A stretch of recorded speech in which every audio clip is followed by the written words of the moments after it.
My name is Rebecca, and I was born in London, Ontario, and grew up in small towns outside of the city. I'm the second oldest in a family of 6 girls. My parents had 4 girls and then tried one more time for a boy and got twin girls. As a child, I enjoyed being outside, playing tag or hide and seek with the neighborhood kids, or doing any kind of gymnastics or acrobatics. We were raised with a strong belief in Jesus, and although we attended church, it was infrequent. Around the age of 11 or 12, my parents' relationship headed to a messy divorce due to infidelity, among many other things. During that time, I had desperately wanted to live with my dad, as I was a daddy's girl who loved and adored my father. However, as time passed and family orientation was still unsettled, my father began a new relationship. The strong faith that my father had displayed during the divorce was now being pushed to the side as his new girlfriend was not a believer.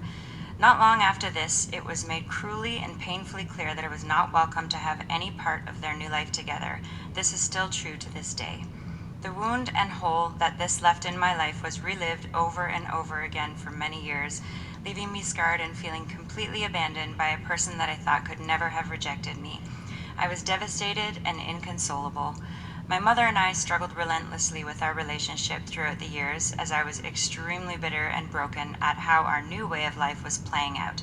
I turned inward and wrestled with who I was and how could God have allowed this to happen. At age 16, I was diagnosed with malignant melanoma, which is skin cancer.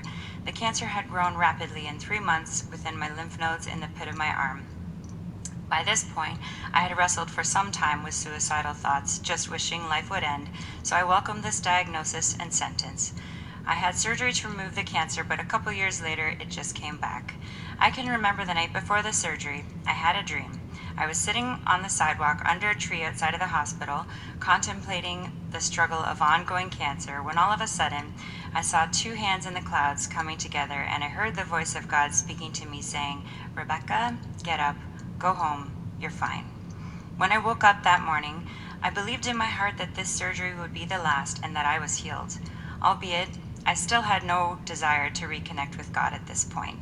Throughout the years, I desired a father figure in my life and was blessed by one elementary teacher that came alongside me during the initial breakdown of my parents' marriage. He was every bit the kind and encouraging father figure that I had longed for. Shortly thereafter, some financial hardships led my mother, my 4 younger sisters, and I to move to London and away from all that I knew. Time and again, I was left feeling disillusioned about fathers and certainly about God's love as an apparent father figure. I finished high school and decided to go right to work. It was at my first serious job when I met a man and we fell in love. In short, that relationship caused me to feel a need to reconnect with God. As I began reading the Bible for the first time, I chewed through page after page. Along the way, I became convicted that God was asking me to leave this man. I didn't know why, as there were no problems to speak of, other than the core of this relationship was not built on Christ. In obedience to what I believed, I chose to let him go and end the relationship. Of course, it wasn't as easy as all that, but I stuck to what I felt God was asking of me and turned from this relationship. Yet I still held on to the hope that somehow we would end up back together one day. As time went on, a sense of loss, deep sadness, confusion, and pain that I tried desperately to push down only grew. I began finding comfort in romantic comedies and wine. Instead of going to God, I went to alcohol, and it became my stress reliever, offering immediate relaxation and comfort from growing anxiety and depression. As this pattern continued day after day, it slowly but surely became a crutch, and eventually the only way that I could handle my life. During this time, another man came into my life and pursued my heart. I believed this was the path that God was laying out for me, and we were married. On the outside, I was holding things together somewhat successfully, but inside I was losing the battle to my ever-increasing addiction to drugs and alcohol. Everything seemed to be spiraling slowly but surely out of control. It was during a series of events that my drinking was beyond any form of control. My immediate cousin passed away at a young age, my marriage was on the rocks and headed for divorce, and my little sister made an attempt on her life that resulted in her being in the hospital for over a year now, among many other things. This is when friends and family intervened. I finally surrendered to the glaringly painful truth that I was either going to drink myself to death or get help. On March 21st of 2022, I entered the Teen Challenge program. This experience has truly saved my life. When I first arrived, I had no hope. I thought that life was over and I had burned all of my chances and it was just too late. I'm learning that God has a different plan for me.